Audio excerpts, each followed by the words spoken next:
Hey folks, a whirlwind vlog today. It is January 17th. It is 9:30 a.m. in the morning as I record this. It is currently minus 11 Celsius outside. It has been as low as minus 32 Celsius this winter. And just in the last few days, the lowest I've ever seen it here. Crazy time. Anyways, gonna do a quick vlog, show you kind of what's going on in the homestead. Mention that YouTube's live stream is tonight at 6 p.m. That's Wednesday, Pacific Standard Time. And that's when I do live streams. So if you're just wondering when I'm streaming, that's when I'm streaming. And then after the live stream, we're going to go over to X Spaces. And that's the call-in show. So I'll riff for a little while longer and then you call in. So YouTube live stream 6 p.m. Pacific Standard Time, and Spaces will start at 8 p.m. And so that way I can do one or the other, go take a whiz, and then come and do the call-in show. So that's what we're gonna do. So anyways, that'll be tonight. I'm hoping I can get this video up relatively soon. That's why we're gonna make it short. And let's do a whirlwind tour of the homestead, what's going on right now. Right behind me, I've got my skid steer parked in here because it's been so cold that at minus 30, this thing will not start.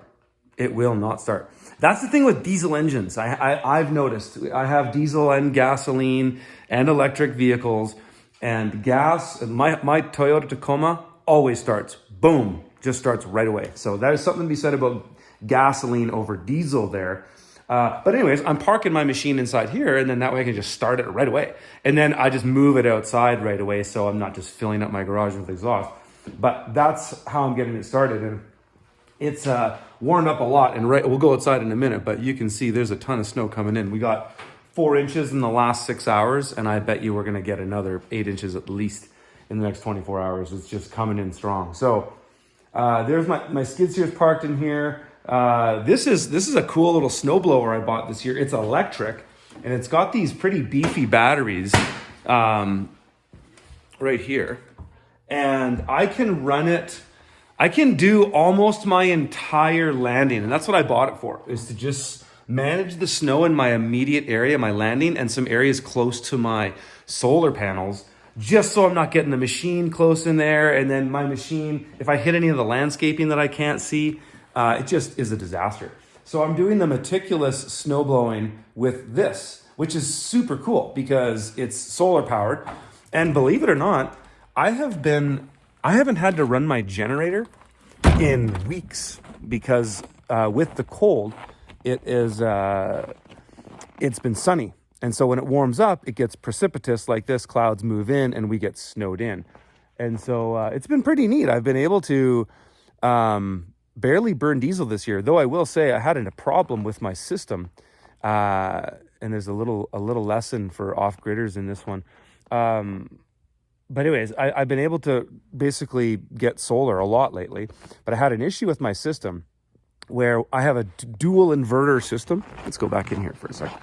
Just riff on this for a second. I have a dual inverter system. So for those technically who want to hear me talk more technical stuff with my system, I've got a Schneider Electric WX or XW Pro 2 inverters. And those inverters give me a total of about 18 kilowatts that I can distribute half and half. So about 9 and 9. My battery system is my solar, each of these charge controllers, these are the MPPT 100-600 Connects.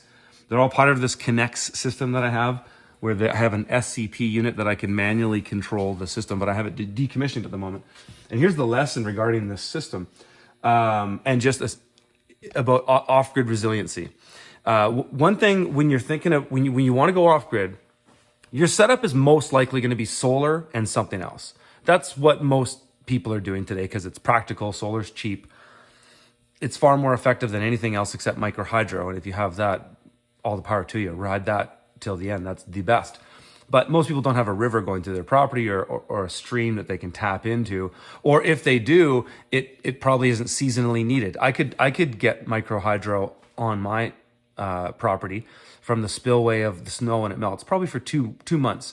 But it's also months where there's a lot of solar, and I'm just getting tons of solar. So I don't really need that energy at that time. And when you invest in an energy source, it's all about getting that source so that you need it when you have it when you need it. And so case in point here, one of my inverters has had an issue with it, and we've done some technical stuff to figure it out, and we're figuring it out, and it'll be repaired.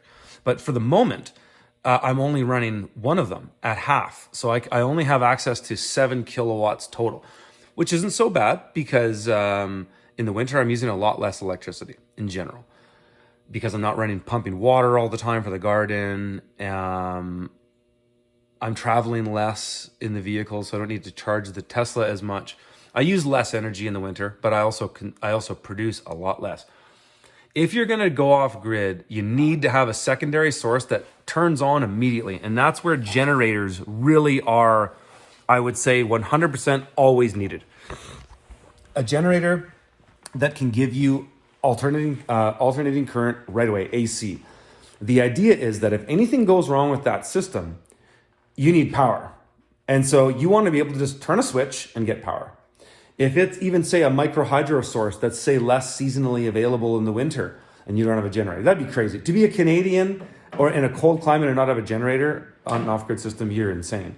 But even people in the tropics and other places really should consider them. I mean, your needs are a lot less for electricity in warm climates in general because you don't have to move as much air around for heating and cooling. You don't have to heat and cool. You will cool, but heating generally takes more power. We consume more electricity in the cold climates for sure. But you should always have a secondary source that just turns on. And so what happened here with this system is we had an issue with the inverter and it created it's called a multi-phase or I think it's single phase dual. There's two systems running that split the electricity that's coming from our source or coming from the batteries. From splitting the source that's coming from DC in the batteries to something that's usable. And so it was all down, but I was able to, I have a toggle switch basically in this system where I can just toggle, boom, and then turn one AC, the complete AC of everything off, and then run the generator and then send it to the load. So I can basically and that's what I did for almost 48 hours straight. My entire system was down, couldn't access the power of my batteries. It was kind of neat though, because the solar continued to function. The whole DC side of the system continued to function. And so I was collecting tons of solar, but I couldn't use it. So it did charge the batteries, which was cool. And then I had to burn diesel for about 2 days straight. And we were probably only consuming about 200 to, well, I would say just call it a blanket 400 watts an hour. And that's enough to just keep everything in our house going. So I just turned on one switch, turned on the generator, boom, immediate power. The power quality that comes off it, I find, is generally a little bit, you'll see lights waver a bit, which is kind of annoying. And there's ways to fix that anyways. We haven't fixed it in mine. But it was an incredible lesson in, wow, there's a thing right away that solved the problem. And that's why that backup source is so important. And if you're going to be off grid anywhere, you need to have something that you can just turn on. It could be propane, gasoline, diesel. It doesn't really matter. You want to have something that you can just light up. And so at the generator here, there is the tidy tank that stores the fuel that's connected right to that generator. I could literally run that generator for months. And I was absolutely flabbergasted on how little fuel I actually burned for those 48 hours that I ran this thing. I was completely surprised. I thought I would notice it. Barely noticed it on the reader. So that was cool. So we're out here. It is snowing like crazy, and I still haven't scraped these panels off. And the reason is, when I'm this socked in, and I will scrape them off actually. Let's do it for the video. I'll scrape them off, and then we'll like, there's zero coming in right now. We're completely socked in. You can't see the sun anywhere. It's snowing a lot. You can see it accumulating on my jacket. And I'm in no rush to scrape these off because it's going to give me, it'll give me something. But it's not much to really worry about. I can prioritize other tasks that I have to do at the homestead. And so what my day has looked like so far and what it's going to look like for the rest of the day is I'm going to get a manage on the snow. When I do my snow after a snowfall, the first thing I do is I have this really lightweight shovel, and I wish it was aluminum, not plastic, but it works very well. And it splits snow. So all I gotta do is push it and it splits. So I can use that shovel. The first thing I do when it snows is I do the pathway that we most go on, which is between the garage and the cabin. And so I do that, and then I'll get my snowblower, and then I'll just kind of snow blow the main paths afterwards. But I do that one immediately with the shovel, just so myself or my wife can just go that way and not have to tread through. We've already got 5 inches of snow accumulated. This started at about 2 a.m. last night. And so we've got about that, and I suspect we'll get another 6 to 8 inches in the next 24 hours. So it'll be really interesting. So, I deal with snow fairly often. This high tunnel here, there's really nothing in here that we're eating right now. Oh, no, that's not true. There's kale in here. But at this point, there's no crops in here worthwhile me keeping. And so we just kind of left it after summer. Cucumbers that are dead. The fennel's dead. The celery actually will spruce back up in March. But we can't really do anything with it right now. Kale we can harvest anytime. Actually, -20, it's you don't want to harvest it. We rode out this was a cauliflower crop. We harvested that for weeks. Still some herbs in here that might bounce back. That parsley might bounce back. But besides from that, there's not much in here that we are eating at this point. You know, at this point in the winter, it's really about your stored crops, especially in cold climates. It's about the storage crops. And right now we've got potatoes, carrots, cabbages, all kinds of stored fruit in our root cellar. And we eat a lot of that. And we eat a lot of chicken too, because we harvested a bunch of our own birds. In this greenhouse here, not much going on in here either. Plants that we want to keep alive over winter, you know, succulents and things like that. It's fairly cold in here right now, actually. Yeah, it's just around 0 freezing right now. And I'm not worried about that. There's nothing in here that I'm really worried about keeping alive.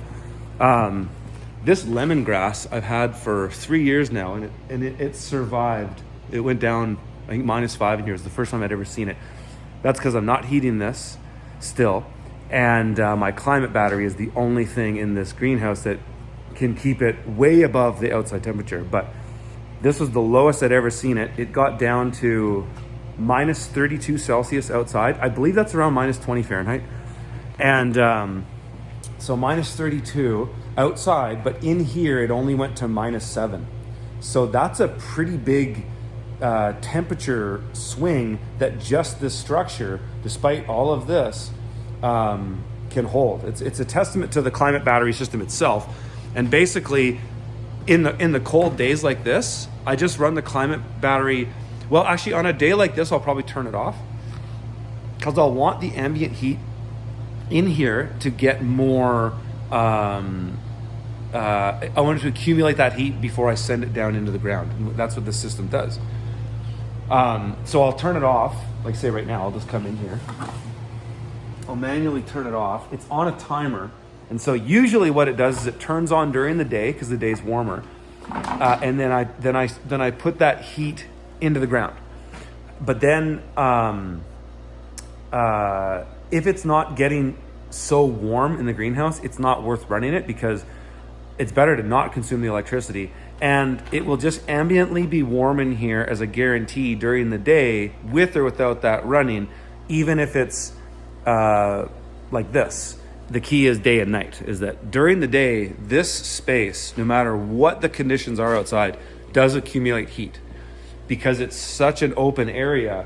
And I have the 2 layers of poly on this greenhouse so that I've got that R5 that sometimes is at the center, it's 3 feet deep of poly that keeps the heat in here. So it works very well. But yeah, that's what kind of it looks like in here right now.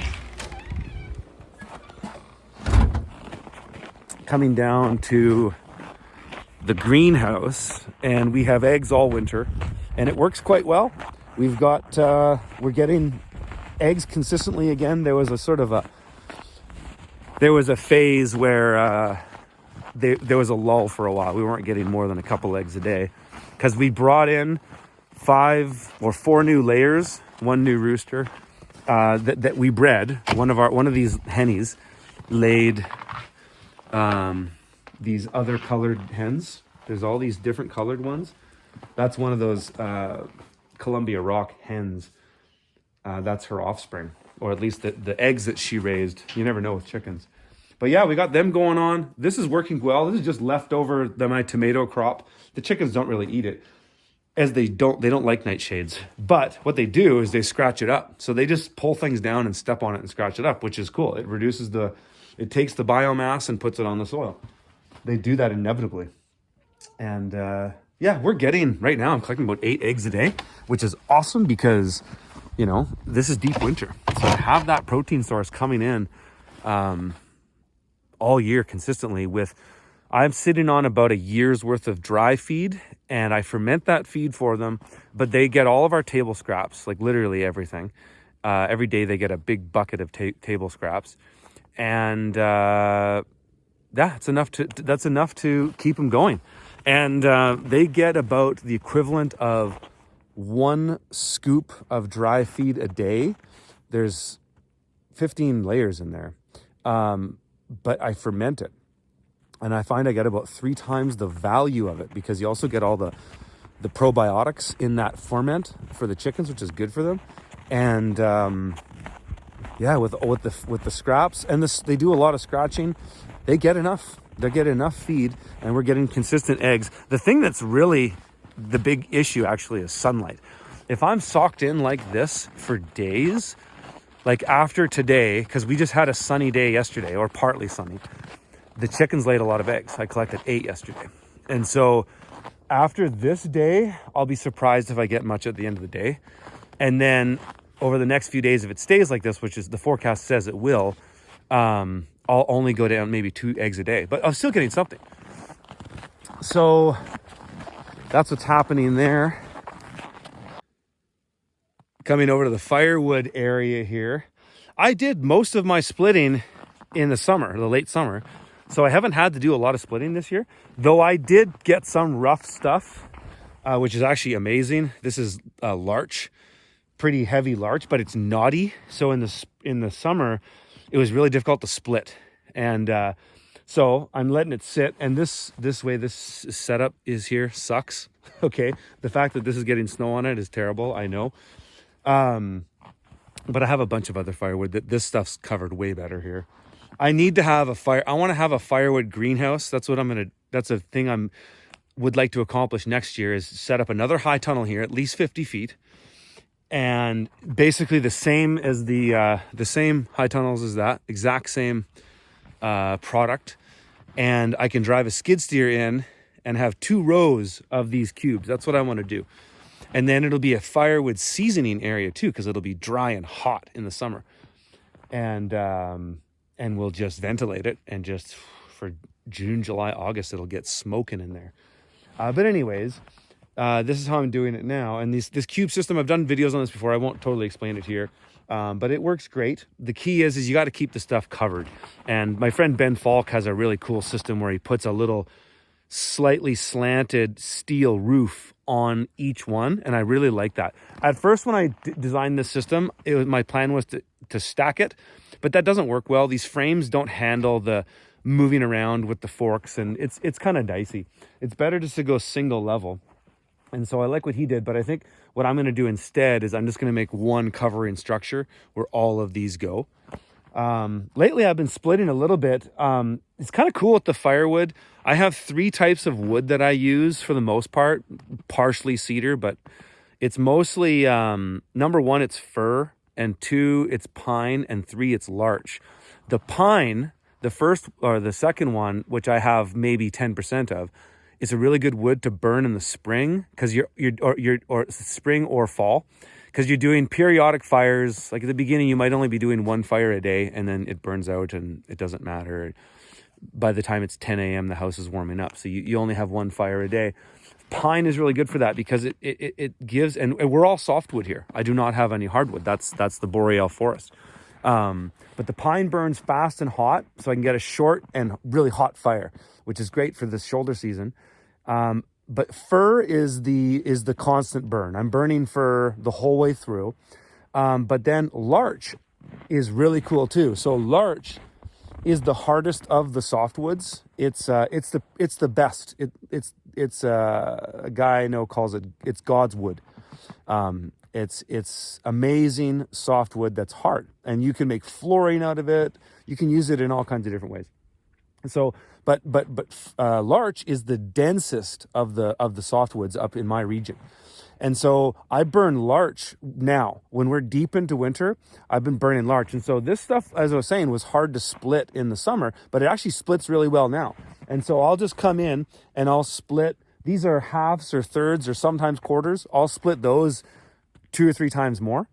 And then I get a smaller, I'll show you a piece. Actually, this is fir, but this would be the size of piece that I like, is this size. And I can put about 4 of those on the base of my wood stove when I'm starting a new fire, and then do another row of 3, and it burns hot and steady. And then I can get and then I can just throttle it right down. And larch, I'm burning about, I have a system that I bring into the house. I've done a video on it in the past, a dolly, and it's basically on average 48 hours of wood. But with larch, in that same amount, I get about another 12 hours of burn, because the wood has so much more BTU and just burns longer. And this is what people who burn hardwood say, and that's why hardwood is absolutely superior. It's just I don't have it, so I'm not going to ship wood across the country. I'm going to use what I have. And so that's just the reality of softwood to hardwood. It seems like people who burn hardwood burn like 50% less wood or more, even depending on the specs of the house. But larch is definitely the one that we want to burn when we're into the cold winter. And that's where we're at now. We're into full-blown winter.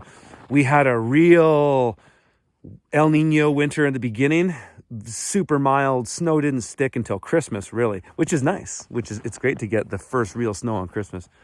But now we're deep into it. January, February. I'm predicting that this March will be good. I think we'll see an earlier spring. That's my feeling. That's what they say, the Farmer's Almanac, about the El Nino winter. But we'll see. You never know. Anyways, folks, that's the Homestead update, and I'll see you in my live stream tonight, 6 p.m. Pacific Standard Time, and then Spaces on X shortly after at 8 p.m. All right, see you there. 1 hour later.